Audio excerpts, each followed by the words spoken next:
What is up, fam? Hope this message finds you all well and in great spirits. I'll tell you what's not in great spirits. That is the Mustang sales numbers for 2025. That will make this the worst selling Mustang ever.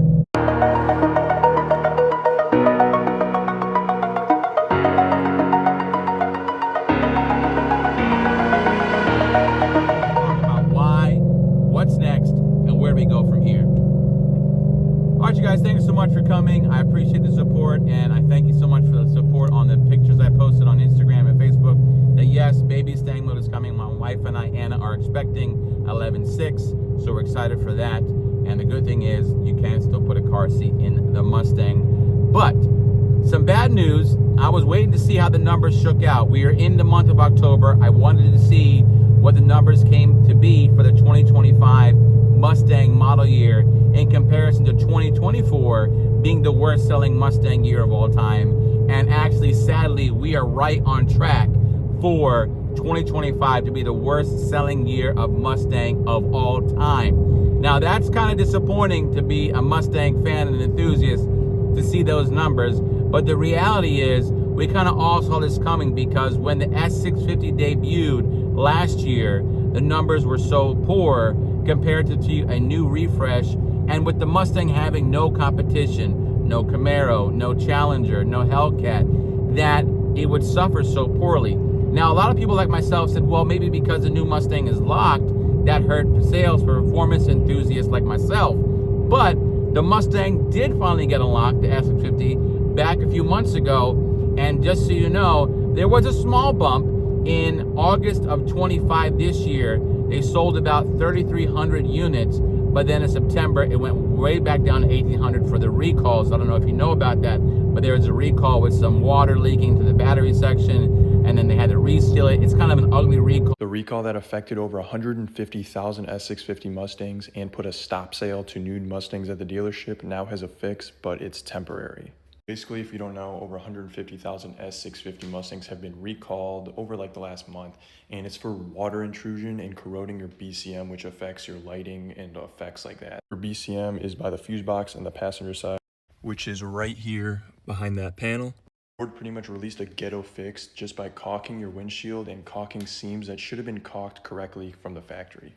Basically, they got to take this whole thing off, and they got to lift your windshield up in the right corner over here, and then they got to caulk under it and this piece all over here. So like I said, they got to caulk this whole area. Look how ghetto a hack job that is. This whole seam up here, pretty much the whole thing. They got to lift under your windshield and caulk under it. Just looks terrible. I mean, come on. It's not aesthetically pleasing, the recall that has to be done, which also hurts sales because there was kind of a freeze on buying S650 Mustangs for the year 2025 for about a month or so. Now, that could also contribute to it, but the reality is that numbers as a whole are still not good. The Mach-E SUV all-electric Mustang nameplate is outselling its counterpart, the ICE Mustang. Now, there are a few factors involved. Now, most importantly, the people have spoken. The S650, for all practical purposes, is a sales flop. That's sad to say, but that's the reality. Now, is it performance? Is it because of performance? I don't think so. The car drives well. It still has the 5.0. It still has the 10-speed. You can still get the Dark Horse and the Tremec. But I think what really hurt it is the price. It is very expensive. This particular car I'm in is a 2024 Dark Horse that costs sticker $75,000 on sticker. Now, just to give you some contrast, the 2020 GT500 I bought brand new just 5 years ago was $78,000. Now, the Dark Horse, if you look at the nameplate, is not a GT500 Shelby. It does not have the gravitas. It does not have that cachet. It does not have the legacy, the heritage, in my humble opinion. That I think it's cool that a Dark Horse exists, and I get that Ford is trying to like shake it up and make new things, but I think they got away from what works. I think it's a big missed opportunity from Ford not to continue those legacy names. I think the Dark Horse could have been incorporated, but to put all the stress on a name like a Dark Horse was a big miss, in my opinion.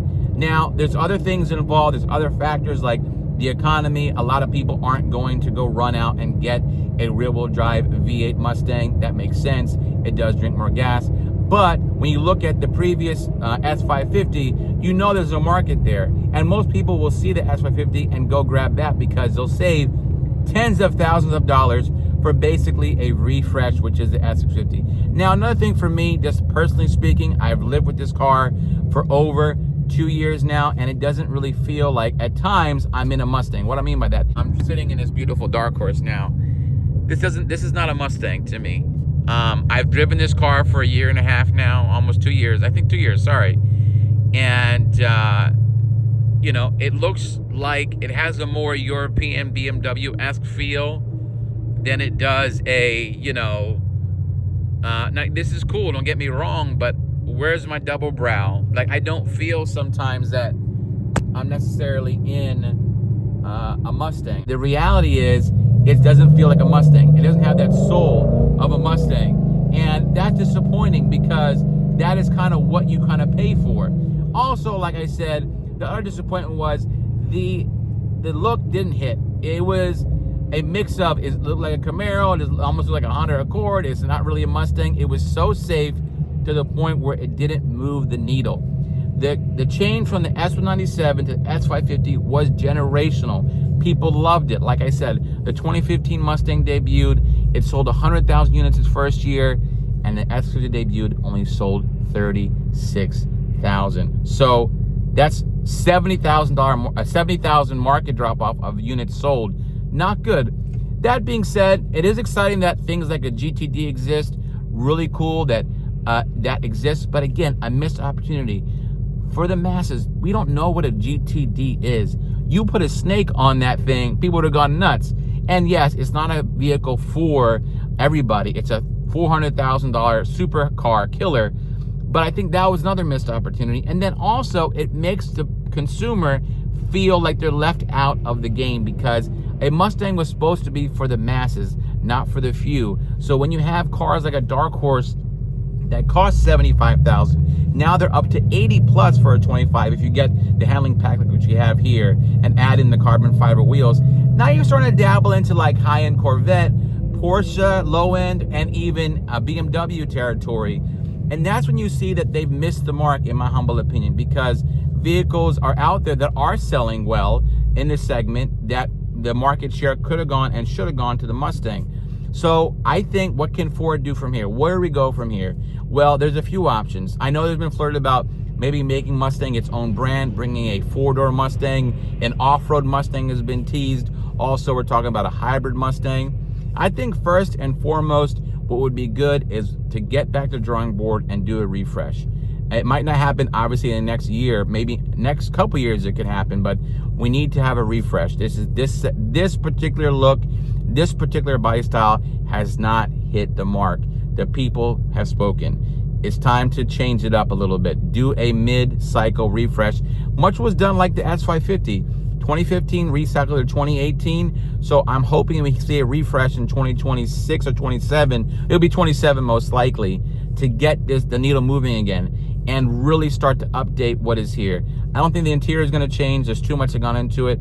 It's not that it's horrible. It's very high-tech, futuristic, comfortable, but it's missing that double brow. It doesn't have things that I need. Also, I would love things, this is me personally, you're spending $70,000, $80,000 for a Mustang. A nice front end camera would be nice to see where your front splitter's at, as well as a heads-up display. Just some things that, you know, I would like to see for this price point. But that being said, there is a new Mustang coming out. Hopefully it's called, I've said to the people and the powers that be there for it, if you want to move the needle, call it a Cobra. I know, unfortunately, Shelby and Ford are not working together on any S650 variants. This is why you saw me in Sonoma, California, driving the Super Snake R, the 350, because those are Shelby American now car manufacturer cars. They're not coming from Ford Motor Company. Again, missed opportunity. I thought that was a very healthy relationship. You saw in the S550 how strong the GT350 flat plane crank model was. The Shelby GT500 2020 Plus was so strong. To sever that was a missed opportunity, and I hope the higher-ups that made the decision, and I know you know who you are, can, you know, just say, hey, we took the L, let's get back to our bread and butter. I think the next model should be a Cobra. I think a recycle is definitely needed. And I think that, yes, a hybrid Mustang, a four-wheel drive Mustang, an off-road Mustang, they're not, for me as an enthusiast, for me as a purist, I feel like it cheapens the brand a little bit. Like, but maybe you can copy off Porsche like a Panamera kind of deal. But there's so many things that Ford can learn from this because, again, they have no competition. The opportunity is right in front of their face, and we can go from there. Just look at the numbers. I'll look at the numbers, and I'll put them up on the screen now. So, to date, they've sold 23,551 Mustangs this year. And with that bump in tuning, which I thought would help, in August, it was 3,235, but then again, it went down in September to only 1,800, probably affected by that recall, which wasn't helping either. Now, I think what Ford can do is maybe incentivize these vehicles, or if you're in the market, I would just sit tight. I would go get a 24. You can probably get some good discounts, some good financing, because I think I love driving the Dark Horse. So comfortable, and people don't understand, like, oh, you prefer your 500, your Dark. Now, of course, this is whippled and it has a handling pack. I prefer the Dark Horse. I really love the way it handles. But for me, no one knows what a Dark Horse is. It is they know what a Shelby is, right? They know what a 500 is, but they know what a Cobra is. They know what a Boss is. Bring back those nameplates. Bring back and do a recycle, a mid-fresh recycle, because right now these numbers, you know, they're not good. Let's call it is. We can't sugarcoat it. I hope Ford learns from this lesson. And, you know, I always consider myself like one of you people watching. I'm just voicing my opinion, and I want the Mustang to be successful like anybody else. Do they need competition? Does the Camaro have to come back? Does the Challenger have to come back? Does the Hemi have to come back to like move the needle to make them move?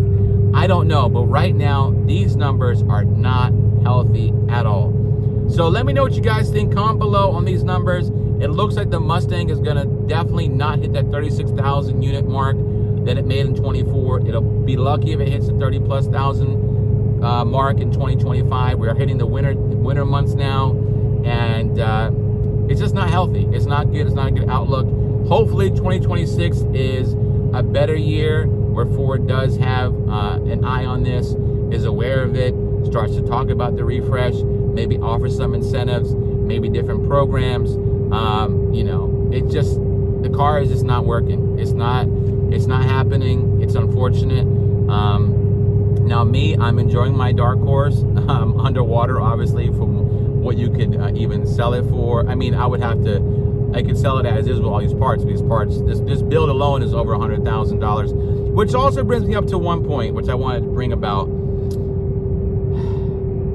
I appreciate, don't get me wrong, and I love the aftermarket manufacturers from Mustang, not Ford Motor Company. But what the prices are for these models that come from Shelby American, RTR, Celine, so expensive. I mean, the Super Snake R is $225,000. It's too expensive, 100%. I know that it's limited run, there's a limited amount of people that get it, but, you know, that turns people off. And then you see, you know, a Mustang being $100,000 is not the essence and reality of what Mustang that I grew up with. I sound like back in my day, but back in my day was, yeah, I was in high school in early 2000s. We've come pretty far from that DNA. Are these Mustangs cool? But, you know, between you and me,